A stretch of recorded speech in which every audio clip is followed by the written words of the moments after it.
Hello ladies and gentlemen, I'm Jillian Stokes here from Talk to the Town, and I'm here to inform you of today's latest news. First up, we have Jenna with updates on the presidential election.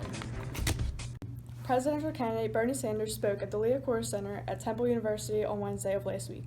During his speech, he mentioned how Hillary Clinton is not fit to be president, questioning her qualifications. Sanders decided to fire back in response to Clinton's accusations that he was not fit to be president. He spoke at a press conference on Thursday night and said, "They're going to question my qualifications while I'm going to question theirs."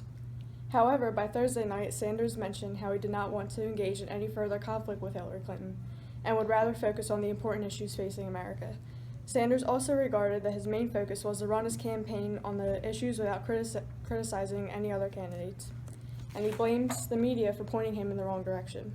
He notes that the media is not interested in hearing about the issues facing the American people. Good. Action. Thank you, Jenna. Now to Sierra with a local story on the unfortunate student suicide. Action. On Monday morning around 7 a.m., an eastbound market train struck and killed Olivia Kong at the 40th Street station in West Philadelphia. SEPTA says she did not appear to have fallen or was pushed. Police said they believe she jumped. Passenger Anthony Davis said the train stopped and the power shut off. He saw people with flashlights saying there was someone under the train. Kong died immediately due to injuries. Graduating from Central High School, the 21-year-old was a junior at the University of Penn. Penn President Amy Gutmann said Kong was a bright, well-liked, and successful member of the junior class. Penn has had 10 suicides in the last 3 years. Students noted that there has been so many suicides that they did not really question it, but rather were sad together. Over 200 students attended a memorial on Monday afternoon at the university. Philadelphia police continue to investigate the events that led up to the suicide. Action. To brighten up the mood, Bree has a happy-go-lucky story on the goat who wanders on what seems to be a Starbucks run. How did the goat approach his journey? Action. Some joke around that this privately owned goat, Millie, needed a coffee run when she wandered into a Starbucks in Northern Carolina on a Sunday morning. Dispatchers were called repeatedly to the Starbucks as she was spotted wandering around a strip mall on the eastern edge of the city. Information was provided by Police Sergeant Robert Bates that employees of the Starbucks were opening up and attempted to feed Millie the banana, a goat, which she refused as she continued to roam around chewing on a cardboard box inside the store.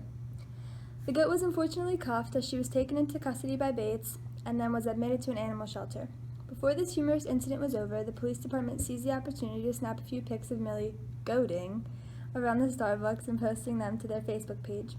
Millie didn't live very far at all, around the corner from the mall in fact. Word spread fast and got back to Millie's owner, who got her home immediately following. How's that for a happy ending? What a heartwarming story. Jordan reports on Nigeria and how they plan to send an astronaut to space. Let's hear what she has to say. Good evening, I'm Jordan Dunn here with your latest international news. Nigeria has announced that they plan on sending an astronaut to the moon by the year 2030. Although there is a little skepticism after a recent scam email demanding $3 million for a lost astronaut, there is no need for concern. They have created a real space program called the National Space Research and Development Agency. In 2003, they put 5 satellites in orbit, of which 3 still remain. Nigeria believes sending a man to the moon could be the key to getting the rest of Africa involved in space travel. This will be the first space mission ever performed by the nation of Africa. Let's wish them luck, America. Now back to you, Jill. Now, to spice things up, let's turn it to Brandon Trust with the latest gossip. In a recent event that has surprised everyone, celebrity Blac Chyna has announced her engagement to Rob Kardashian. But, not everyone is celebrating the soon-to-be newlyweds. Sources have told me that sisters Kris and Kylie are furious with this development. Kris believes this is an all act to get back at her by being with Rob.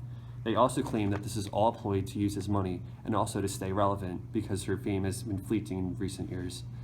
This doesn't sound like a wedding I'll be attending. Back to you, Jill. Everyone loves a little gossip.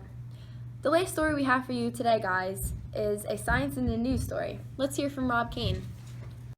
A new advancement in technology may potentially save the lives of many people. There is a new metal foam that dissolves bullets. This foam is extremely lightweight and turns bullets to dust on impact. There are already plans to make bulletproof armor out of this material. The foam can absorb 60 to 70% of the kinetic energy, the energy created from motion, from an end-to projectile. While this material's use sounds like it may only apply to armor, there are already other uses for this foam being considered. The materials used can be used for nuclear waste facilities, be put on spacecrafts, or in parts of medical equipment. This is a product of two metals being fused together. This results in a foam that can absorb way more energy than a normal piece of metal.